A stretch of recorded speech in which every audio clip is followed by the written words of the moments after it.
Hello everyone, ఈ వీడియోలో ఆన్లైన్లో మీషో నుంచి మల్బెర్రీ ప్లాంట్ ఆర్డర్ చేశానండి. సో ఆ రివ్యూ ఈరోజు వీడియోలో చెప్పాలనుకుంటున్నాను. అండ్ నేను ఆన్లైన్లో మొక్కని ఆర్డర్ చేయడం ఇదే ఫస్ట్ టైం. ఎప్పుడూ ఆర్డర్ చేయలేదు. ఎప్పుడైనా మొక్కలు అవసరమైతే నర్సరీ నుంచి తెచ్చుకుంటాము. అయితే ఈ మల్బెర్రీ ప్లాంట్ తీసుకోవాలి అని నేను ఒక 2-3 ఇయర్స్ నుంచి ట్రై చేస్తున్నాను. అయితే స్టెమ్ కటింగ్స్తో ఈజీగా ప్రొపగేట్ చేసుకోవచ్చు అని చాలామంది చెప్తే విన్నాను.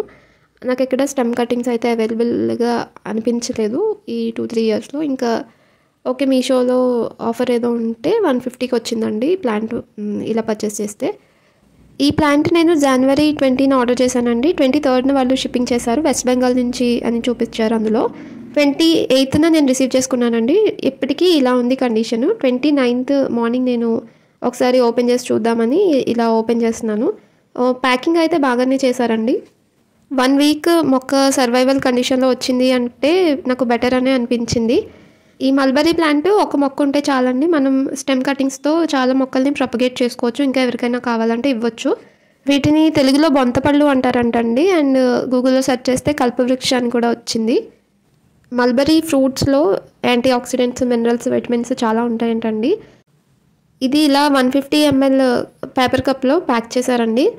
కోకోపిట్ తడిపి పెట్టడం వల్ల ఏంటంటే ఎక్కువసేపు, అంటే ఎక్కువ రోజులు మనం వాటర్ చేయకపోయినా కానీ మొక్క లైఫ్ కండిషన్లో ఉండేలాగా, అంటే ఇప్పుడు మనకి ట్రాన్స్పోర్ట్లో రావడానికి ఒక 1 వీక్ to 10 days టైం పడుతుంది కదండి. ఈ టైంలో ఈ మొక్క సర్వైవ్ అయ్యే విధంగా వీళ్ళు కోకోపిట్లో ప్యాక్ చేసి పెట్టారు. ప్యాకింగ్ అయితే ఇలా ఉందండి. ఈ ప్లాంట్ని నేను ఇది సర్వైవల్ కండిషన్లో లేకపోతే రిటర్న్ చేసేద్దామని ఆప్షన్తోనే ఇది ఆర్డర్ చేశానండి. కానీ ఇది ఒకటే స్టెమ్తో వచ్చిందండి. ఇంకా స్టెమ్ కూడా లేదు. చాలా జాగ్రత్తగా అయితే పెంచాలి దీన్ని. ఇంకా ఇప్పుడైతే నేను రిపోర్ట్ చేయాలనుకోవట్లేదు. 1 వీక్ ఇక్కడ ఈ కండిషన్కి మొక్క కొంచెం అలవాటు పడిన తర్వాత నేను ట్రాన్స్ప్లాంట్ చేస్తాను.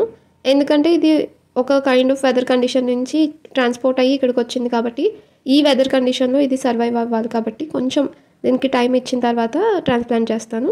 మొక్కలకి ఎప్పుడైనా మనం నర్సరీ నుంచి తెచ్చుకున్న మొక్కలైనా సరే ట్రాన్స్ప్లాంట్ షాక్ అని చెప్పి ఉంటుంది మొక్కలకి. సో దానికోసం ఎప్సమ్ సాల్ట్ వేస్తారండి పాటింగ్ మిక్స్లో. అందుకే మనం ఎప్పుడైనా నర్సరీ నుంచి తెచ్చుకున్న మొక్కలు కొన్ని సర్వైవ్ అవుతాయి, కొన్ని వాడిపోయినట్టు అయిపోతాయి వెంటనే. ఇందులో కొన్ని లీవ్స్ కోకోపిట్లో వాటర్ ఎక్కువయ్యి ఇలా ఎల్లోగా అయిపోయినాయండి.